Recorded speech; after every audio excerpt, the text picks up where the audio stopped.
Today, I am going to explain a neo-noir martial arts film called Ninja Assassin. Spoilers ahead, watch out, and take care. The movie begins in a tattoo shop owned by an old, experienced man. He is working on a young gangster when a minion brings an envelope filled with black sand. The gangsters do not know what it means, but the old man freezes in shock. He reveals that the black sand denotes the arrival of the brutal, deadliest ninjas in the world. He encountered them long ago and has first-hand experience to know how dangerous they are. When the gangsters call him a coward, he shows them a nasty scar on his chest that was caused by a ninja attack. He was born with a heart on the right side of his chest, which is the only reason he is still alive to this day. Suddenly, a man's head is sliced in half, splattering blood everywhere. Then, a wire drops from the ceiling and pulls a man upwards. When he is thrown back, only pieces of his gut reach the ground. The ninjas stay hidden in the shadows and slice people's bodies and limbs in one go, creating a bloodbath. Only after everyone is dead do we see the ninjas coming out of the dark corners of the room. Then, we are introduced to the Ozunu clan of Japan. It is a clan of ninjas led by the ruthless Lord Ozunu. The clan collects children from around the world and makes them go through a series of brutal training techniques to become the ultimate ninja assassins. They are popular among the world leaders, but hidden from the rest of the world. Anyone who provides the clan with 100 pounds of gold can hire their assassins and ensure the death of the person they want to target. The Ozunu clan has been working from the shadows for more than 100 years and is behind the deaths of the Russian president, the Japanese prime minister, Jeffrey Epstein, and many other higher figures. Anyone who knows about them is scared to ever come across them. In one of the sessions, Lord Ozunu introduces a new kid named Raizo to the rest of the group. He was abandoned by his parents and taken into the clan by the leader. Something tells Ozunu that Raizo will be the leader of the clan after him. Because of the expectation, the training is tougher for Raizo. By the time he is 10, he has scars all over his body from the punishment he gets for making mistakes. One of the important qualities a ninja should have is his ability to stay hidden. Raizo is made to walk down a squeaky wooden floor, but a single sound it makes results in his feet being cut by a kyoketsu shoge. At night, the kid can hardly sleep because of the pain. Then, he witnesses kindness for the first time in his life when a girl puts ointment on his wounds. Her name is Kiriko, and she is a fellow ninja in training. The kids are taught to not have any kind of emotions, but Kiriko is different.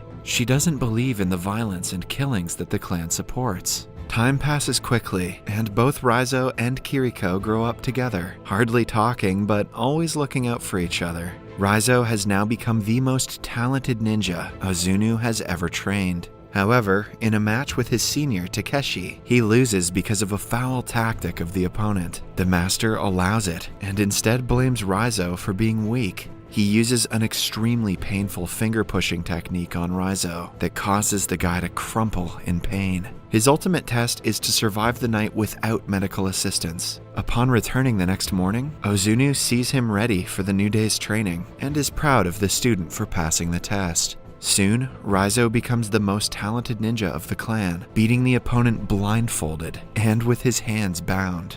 Kiriko is proud of him, but on the other hand, becomes disenchanted with Ozunu's way of life. She frequently disregards the little rules of the clan and is warned by Raizo. He is scared that if the leader finds out, he will take her heart away. But Kiriko says her heart is with Raizo, so it can never be stolen. In a training session, she is asked to hurt an opponent with a knife. When Kiriko is unable to do it, Ozunu cuts her face and throws her into a cage. Raizo sneaks out to meet with her and feed her water. A few days later, on a rainy night, Kiriko climbs a wall to escape and encourages Raizo to join her, but he chooses to stay, wanting to remain loyal to the clan since it is all he has ever known. Eventually, Kiriko is captured and is set to be executed. Senior Takeshi impales her through the heart in front of everyone. A part of Raizo dies that day, but he still decides to stay loyal to the clan. The scene cuts to a few years later in Berlin Europol headquarters. A forensic teacher named Micah has found evidence about the existence of the clan. Unaware of how dangerous this piece of information can be, she brings it to her senior at work, Maslow. He refuses to believe that there is a secret ninja organization that only elites know about, but Micah shows him the reports which prove the connection between the flow of money from world leaders and the deaths of many known figures. Maslow,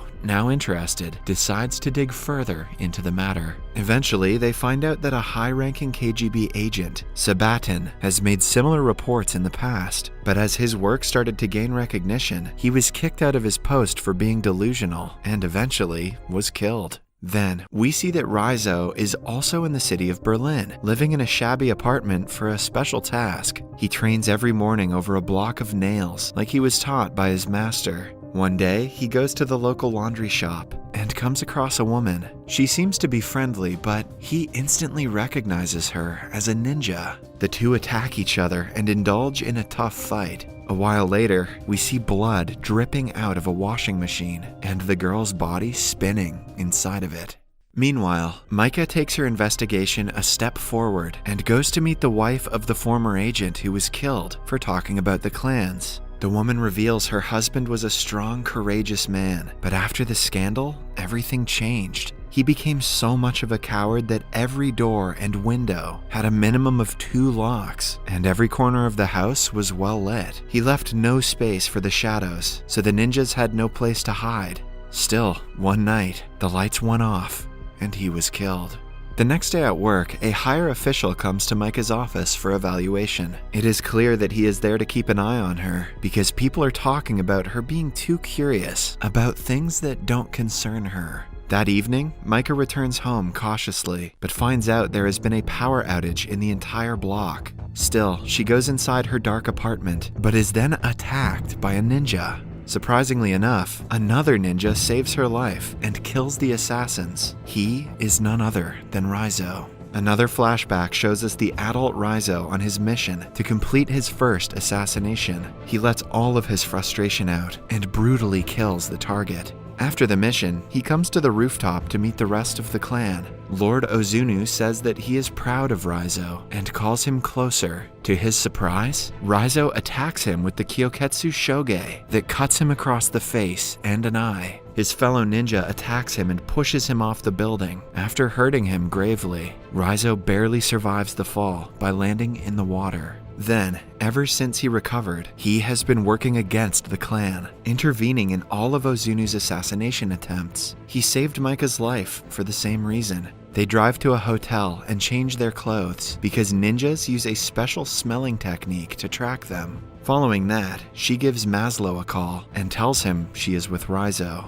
The man has been asked to capture Raizo as soon as he comes into view. He knows that Raizo is not their primary opponent, but he has to obey the orders for his own life. Hence, when the three meet to discuss the next step in the plan, Raizo is surrounded by police and arrested. He is taken to a hideout and chained in a solitary prison. Micah finds out that Maslow arrested him out of desperation. Still, he refuses to let go of Raizo because he will be the safest in the prison. At night, Micah goes to him and offers him water. Raizo takes the opportunity to reveal that the assassins will be here any second. Micah tries to warn Maslow, but it is too late. The lights go off and the ninjas come out of the shadows. Even with the most advanced weapon, the soldiers are proven to be weak against the warriors. Micah unlocks the chains off Raizo's hands right before he is killed. He fights the ninjas and asks Micah to run away, since he cannot save both of them. Raizo is the best student the Ozunu clan has ever had, but still, going against a whole horde of ninjas is difficult for him. In the end, he and Takeshi end up on the road. Takeshi picks up his sword to end Raizo's life for good, but Micah arrives at the right time and hits him with her car. She brings Raizo to a hotel. Although he is severely injured, he refuses to go to the doctor. She sits beside him, talking to his unconscious self. She apologizes for not being of use to him and thanks him for her life. After that, she pulls a tracking device that tells Maslow their location. But before the police can come, the assassins appear out of nowhere and abduct Raizo. When the police arrive, they only find Micah sitting on the sofa. She tells them that Raizo was abducted 10 minutes ago. Back in the clan's base, Raizo is presented to Lord Ozunu. The man gives him one last chance to apologize, but Raizo refuses. Ozunu is especially furious because once he had believed that Raizo was going to replace him and take his place as the master of the clan. He makes Raizo stand in the same position Kiriko was executed. Raizo is then hit with the finger-jabbing technique thrice. While most people would die from a single blow of the technique, Raizo just vomits blood. Alongside it, he also vomits a tracking device. Before the ninjas see it, Micah, with an entire police force, enters the premises and wreaks havoc. Many ninjas are killed with explosives, so hiding in the dark doesn't work. In an ensuing battle, many people from both parties are killed. Raizo is confronted by Takeshi and his people. Even though the fight isn't fair, he kills all the ninjas and waits for Takeshi's attack. Then, the two fight with all their might, and Raizo wins in the end. Takeshi's limbs and eventually neck are cut off. Now the only person Raizo has to face is his former master, Ozunu. He finds the old man inside a room, sitting calmly while people die outside. The master proves his expertise by disappearing into thin air and coming out of the shadows behind Raizo. With only a push, he sends Raizo flying to the other room.